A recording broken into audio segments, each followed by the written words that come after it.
Welcome to the podcast recording of Middle East AI News Live for Thursday, April 25th, 2024, brought to you by Carrington Malin, Marketing for an AI-First World. You're listening to my discussion with Anton Alexander, Chief Technology Officer with Dammam and Riyadh-based technology company Watad. We're talking about the company's new 7 billion parameter bilingual Arabic-English large language model, key factors to consider for organizations planning to build their own LLMs, and market trends in the Kingdom of Saudi Arabia. Let's dive into today's topic. In today's Thursday Deep Dive, we're going to be talking about a new Arabic large language model from Saudi technology company Watad and the need for sovereign AI. We'll touch on why Watad invested in building a large language model in the first place, how the LLM, which is called Mulhem, was built and trained, the challenges of acquiring and preparing training data in general and also specifically in Arabic language, and the need for sovereign AI, the way forwards for Saudi AI developers and enterprise customers, and more if we have time to cover that as well. So I'm going to be joined by Anton Alexander, Chief Technology Officer of Watad. Anton Alexander is an expert in building and optimizing high-performance computing systems, or HPC, and led the project at Watad that developed and trained the 7 billion parameter LLM, Mulhem. As CTO, he leads technology strategy and development at Watad, partnering with global tech leaders and helping customers stay at the cutting edge of the technology curve. He helps companies in oil and gas sector deploy high-speed computation systems with AI integration and next-gen solutions for large-scale operations. Anton moved to the Kingdom, Saudi Arabia in 2021 after holding a number of key AI roles in the USA, building production-grade AI and data infrastructure, optimizing HPC systems, and developing AI, IoT, and data transmission solutions. He advises and works with numerous enterprise customers in Saudi Arabia on cutting-edge AI technologies and solutions, from government to finance to the oil and gas industry. So a warm welcome to Middle East AI News Live, Anton Alexander. Not everyone can afford the systems and resources to build their own large language model, and not everybody has the expertise to do that either. So we're at the very early stages of LLM development in the Middle East. We've seen world-class models been released, so far mostly trained on English language data. And so there's a growing need for Arabic language AI models, and there are relatively few organizations developing those models with Arabic data.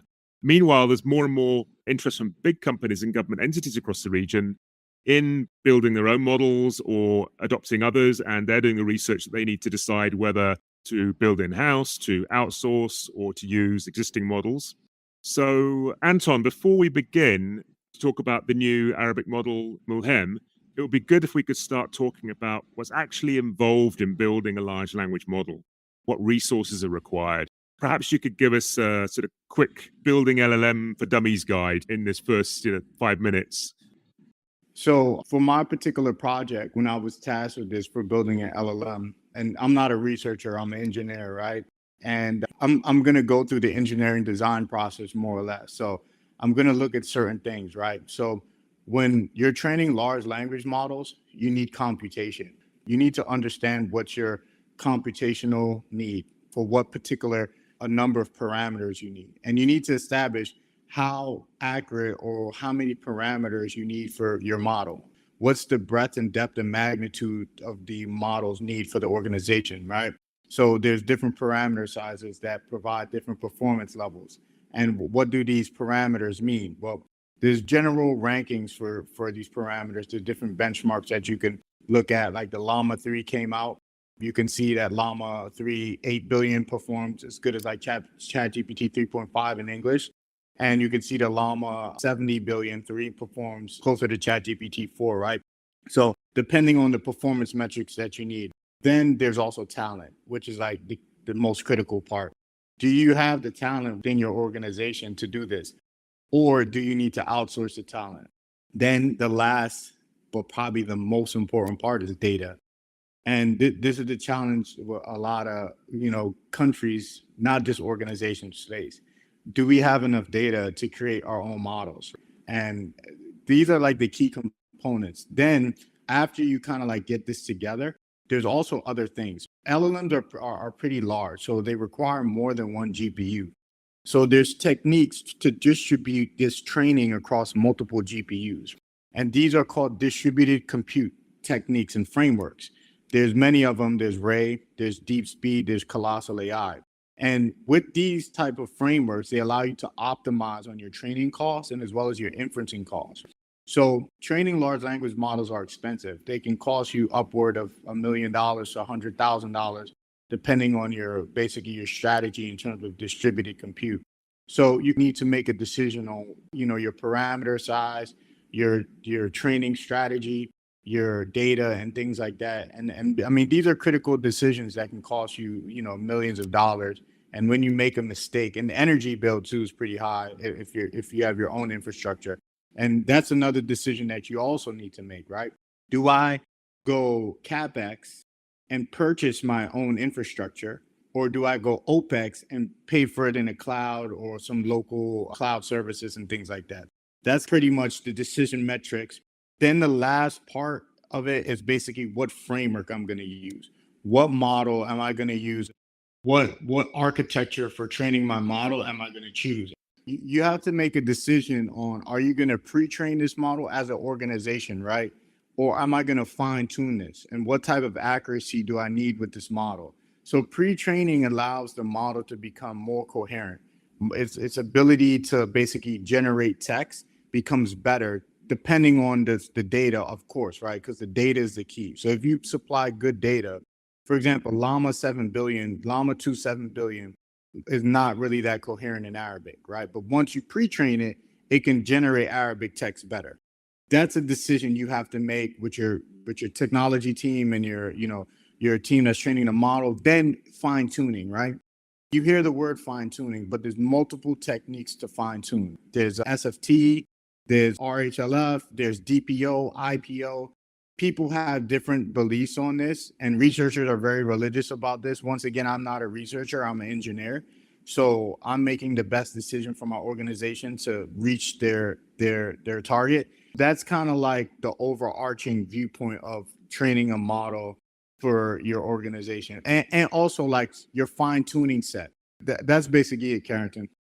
You make a good point that building a model for business use where you've got commercial imperatives is a bit different to building in an R&D institution.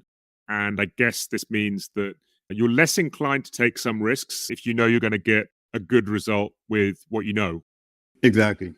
Presumably, all of these activities, the talent, the systems, the data, and the fine-tuning, all of this equals reals, dollars at the end of the day.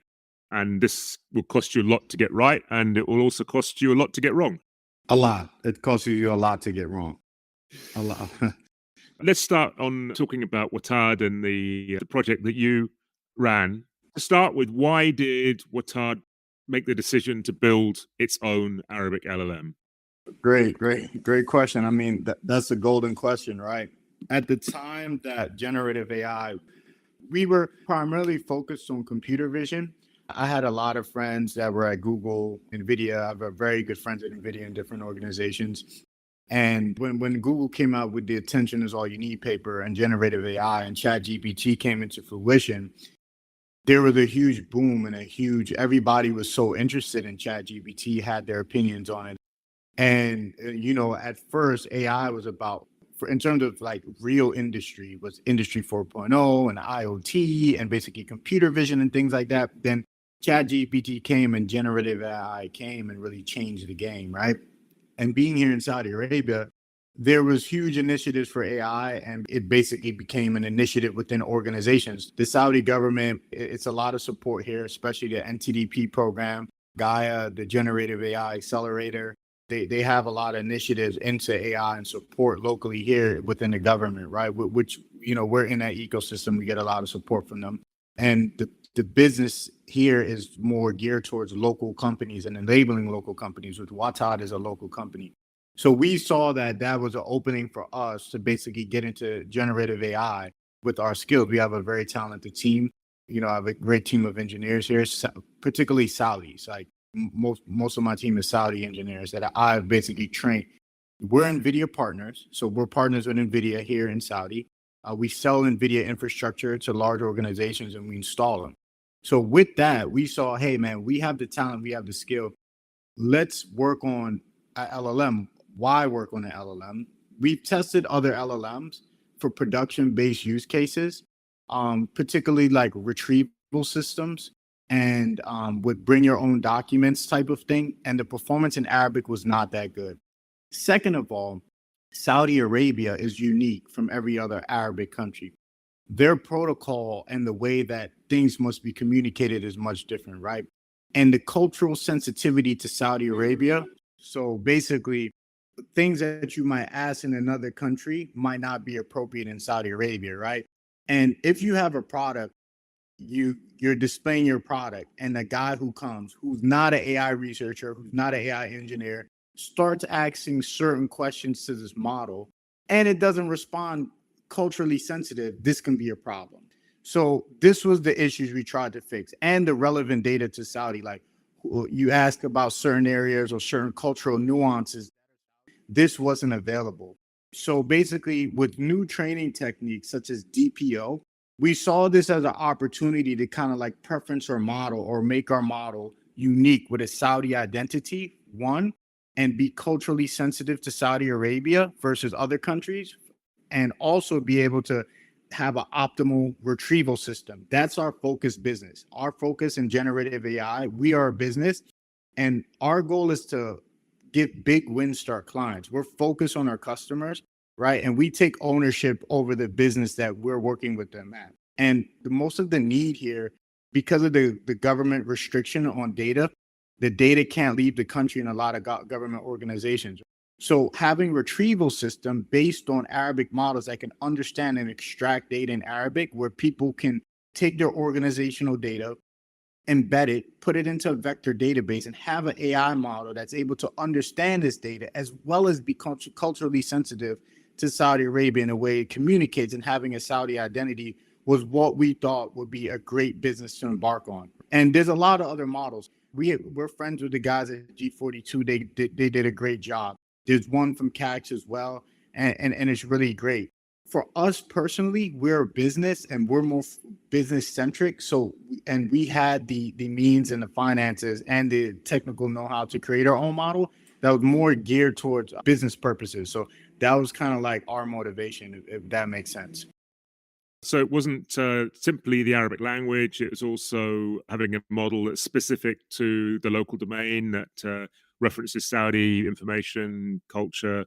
And I guess this is AI sovereignty, isn't it? This is the building of your own technology that protects the sovereignty of your data and also is appropriate for local needs and accesses local culture and language.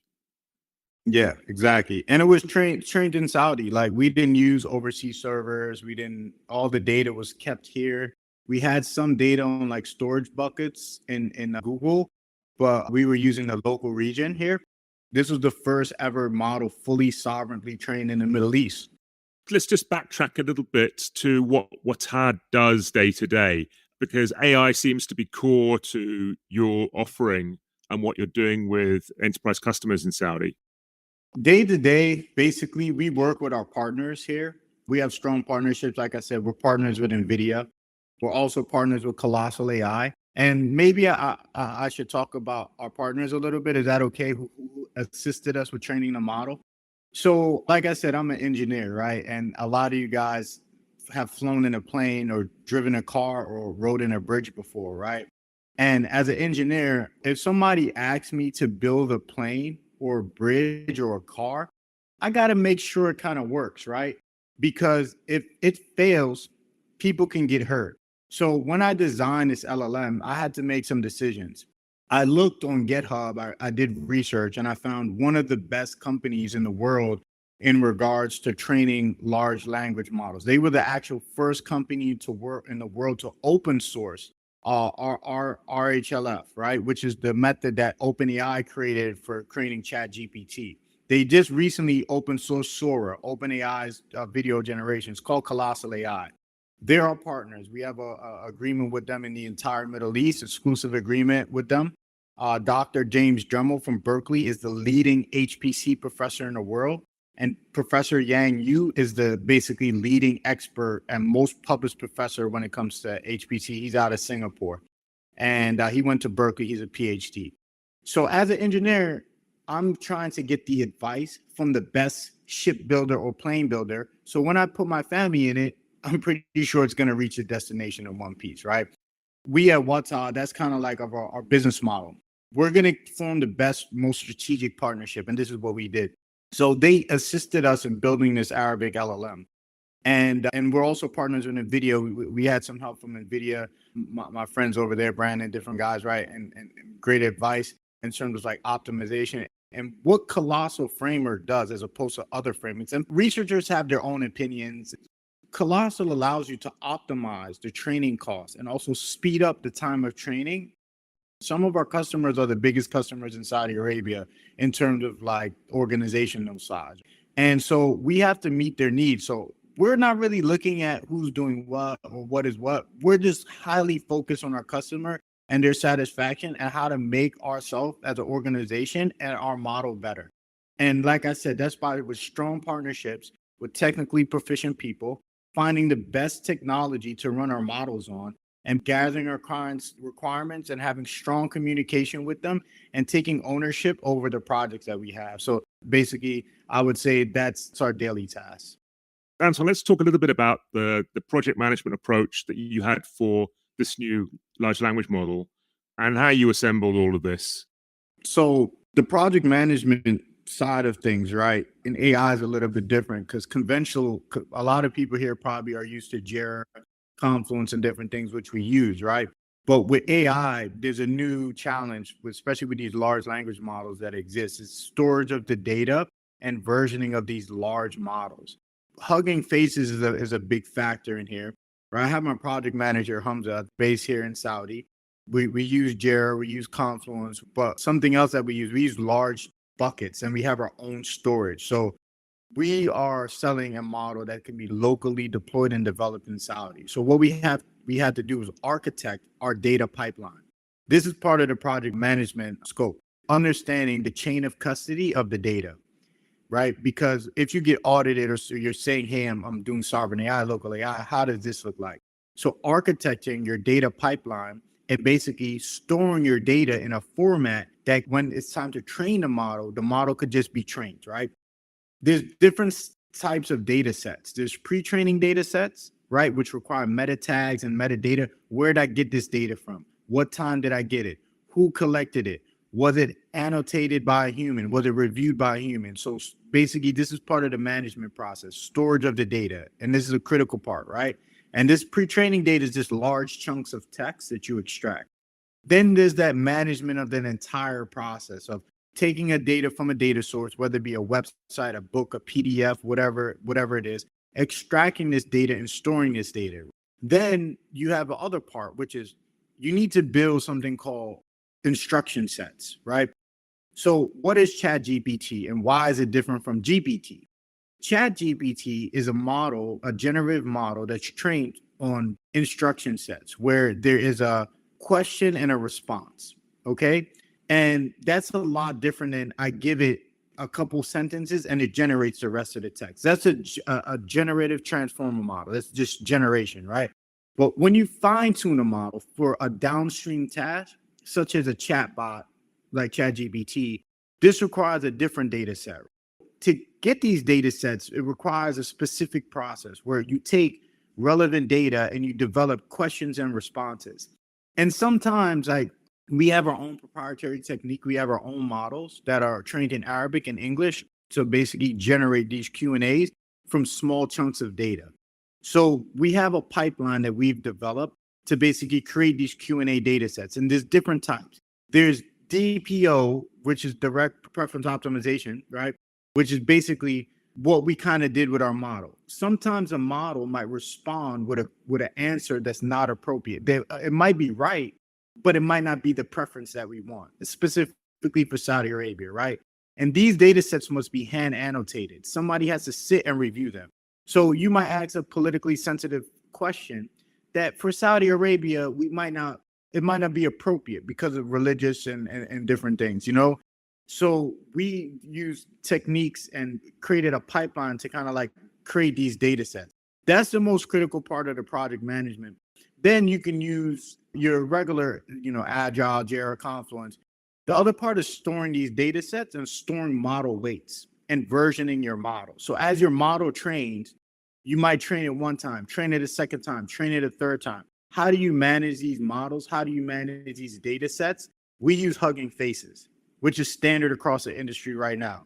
We store some of our data on there, and then we store in-country cold on our own storage units here in Watad. We also sell storage as well. We're a storage distributor for Weka and Vast Storage, which is like high-performance storage that's certified by NVIDIA, by the way. So we are experts on data storage in terms of selling it and deploying it in superpod architectures. We are NVIDIA partners. There's 3 in the kingdom. We do sell supercomputers, but we also build solutions on top of the supercomputers. So for organizations that are trying to like build these type of systems, we build them so we understand them. We've basically created a rules of best practices that we follow every day, and our team follows these.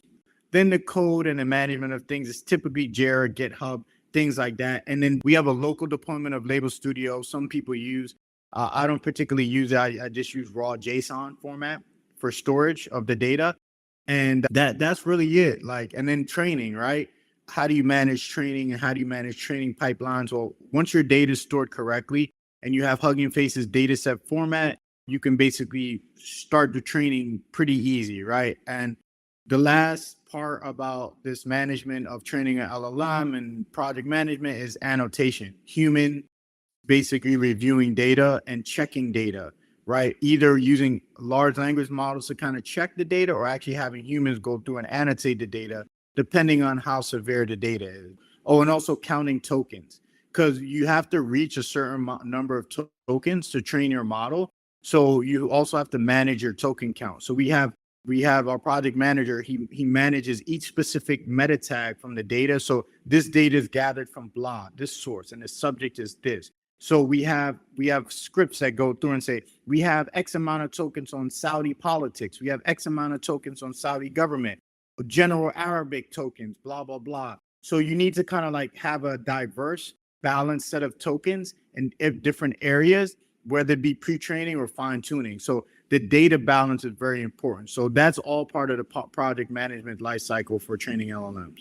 The data really is all important. Let's just touch on the availability of that data. So Saudi domain-specific data, Arabic language data. We have challenges. So what were those and how did you cope with those? Oh man, this is the real challenge, right? And this is like what we're good at. So this is what separates us from everybody else. If you look at Wikipedia, the entire Wikipedia data set, it's like about like 5 billion tokens, I think, right? Let me see. I'll tell you. The entire Wikipedia in English is barely like 100 million. They have one Wikipedia 40 billion. That's 40 billion tokens of 1.5 million Wikipedia pages, right? And that's in multiple languages, every single language like you can imagine. The biggest data set right now is Wiki 40 billion. The Saudi data on the internet is not that available. So, and there's not a lot of open data sets on Saudi. If you check on Hugging Faces, guys, Hugging Faces is like your primary source for all your data. That's where I go to get all my data and look and get a general understanding, right? This is one of the challenges that we faced. Basically, we had strong support from the government of Saudi Arabia. Our CEO, Mr. Mohammed Muteri, he has long-standing relationships with many of the officials here in Saudi. And we worked with some of the companies from NTDP and Gaia, the accelerator here in Saudi, to build our own like web scraping. And also we got permission for the data that we would use. And we're developing our own Arabic-based document extraction software. The entire engine is about 1% Arabic to 2%, right? And most of Arabic language lays in like books and different things. And us as a company, we saw this challenge. So we've actually developed our own extraction software and models to extract data. So we use AI to extract data. We use AI to basically change or permeate the data to create more tokens. So, and we had exclusive access to some data sources with the help and assistance of the government. We had strong government support here in Saudi Arabia, by the way. Once we got the data, we have our own proprietary models and techniques that we use to basically get the data and store it. And we have a lot of data, I would say that. And I think we have the largest fine-tuning data set in the world when it comes to Arabic. Wow. And just to put what you said in context, I think your model was trained on 90 billion Arabic tokens and 90 billion English tokens, right? English. Yeah. So when you talk about the whole of Wikipedia being, how many did you say? Billion. 40 billion. And you're looking at training an Arabic model, that is a big gap to bridge.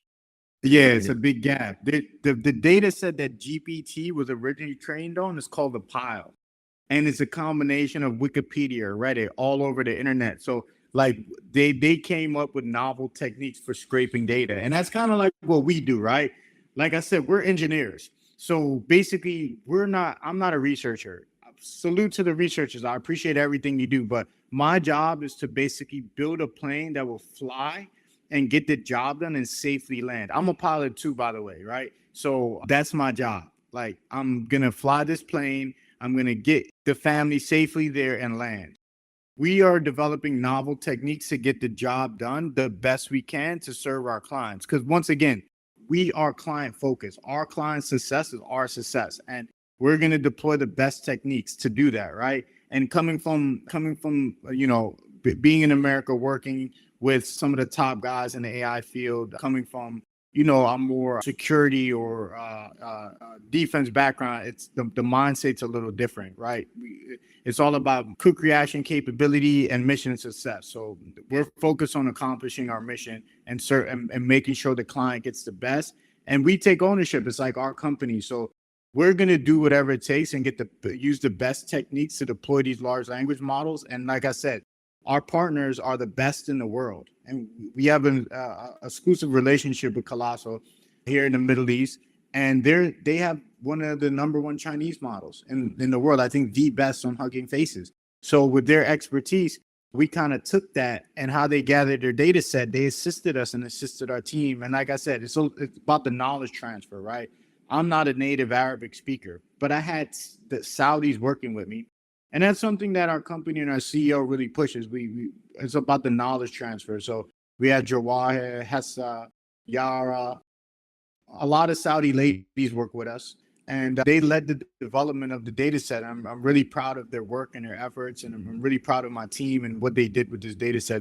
It was a big challenge, and they were able to do it. So having the right team, it's not just me, by the way. I just want to say this, like, it's my team. And I take my hat off to them, and I really appreciate them and their hard work that they put in.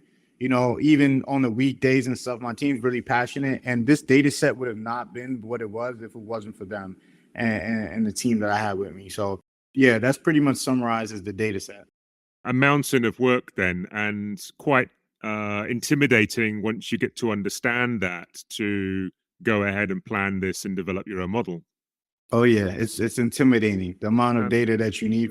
I have a question from Rob Hayes, who's listening. So what would you say, Anton, are the top 3 factors that an organization should consider before they decide to build their own LLM, compared with using an LLM off the shelf or bringing in a vendor to provide one? Hey, Rob, how you doing? Great question, right? So I think the key factors you need to consider is access to compute, one, right?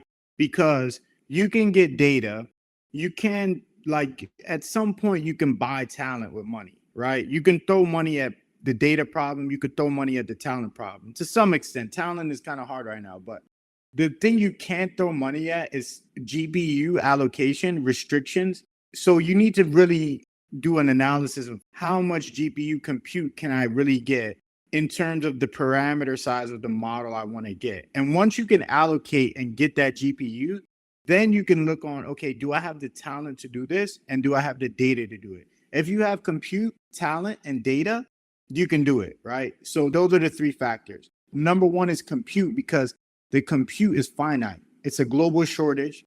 It's highly regulated by the US. So those are the 3 factors. Then the other side of compute is, after I train my model, do I have the compute to basically deploy my model on top of that? And do I have the skills to do inferencing? So training and inferencing are 2 different skills as well. So you need to break those up into departments.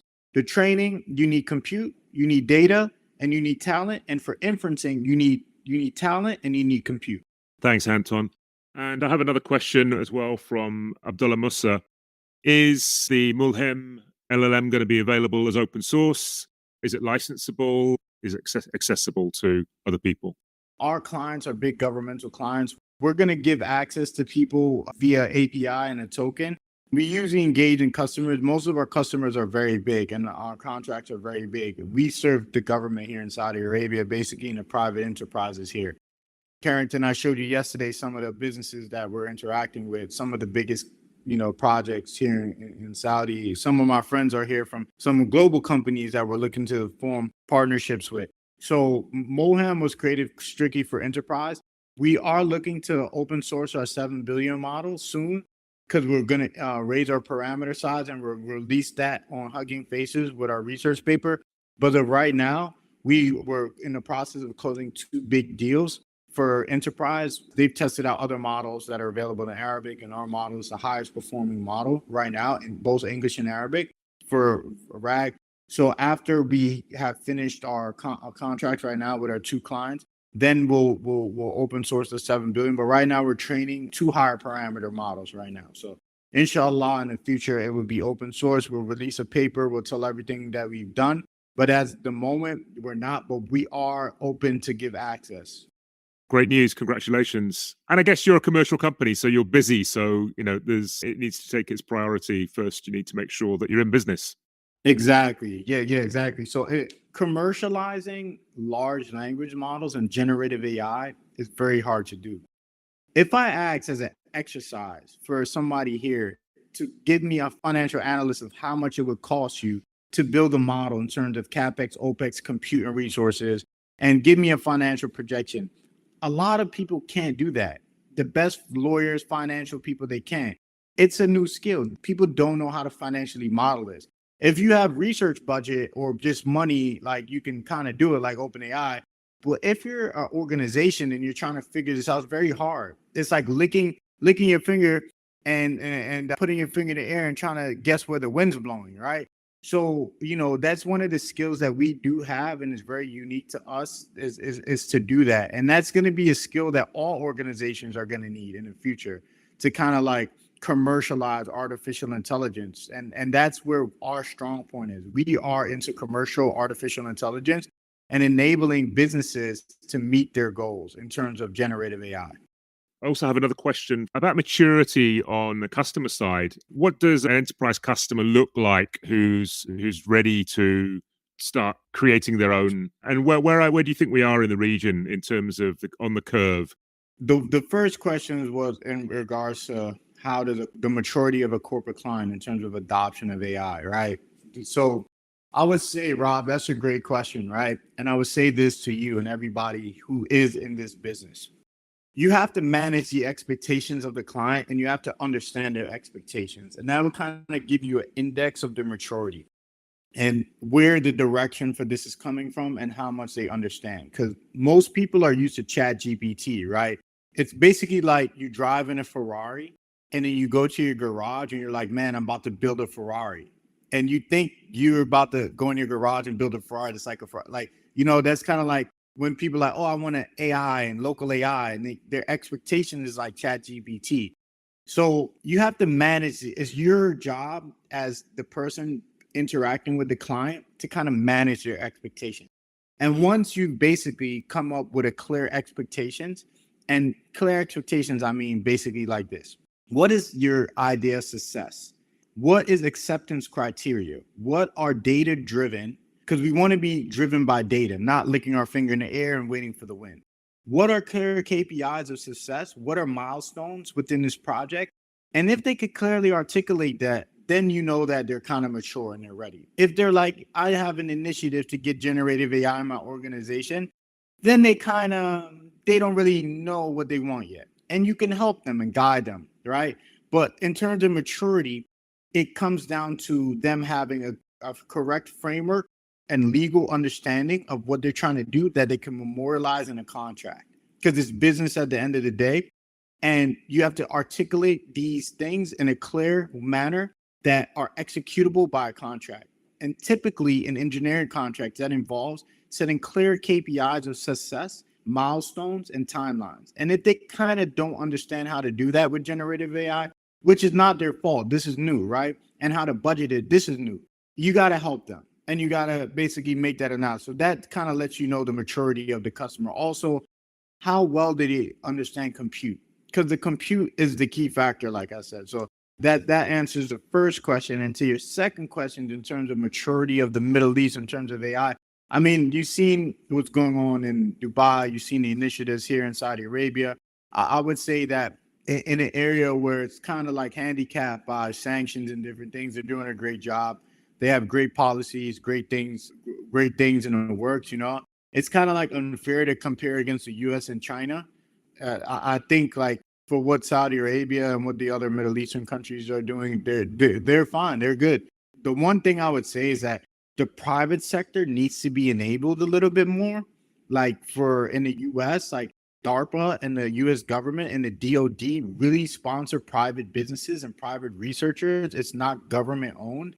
Like our CEO, he basically invests from himself because he sees the need for AI, right? But now we have tons of people trying to invest in our company because we did it ourselves. But in the US, that you can get grants, you can get money, DARPA, research, and you can commercialize your products from money and they don't ask for it back.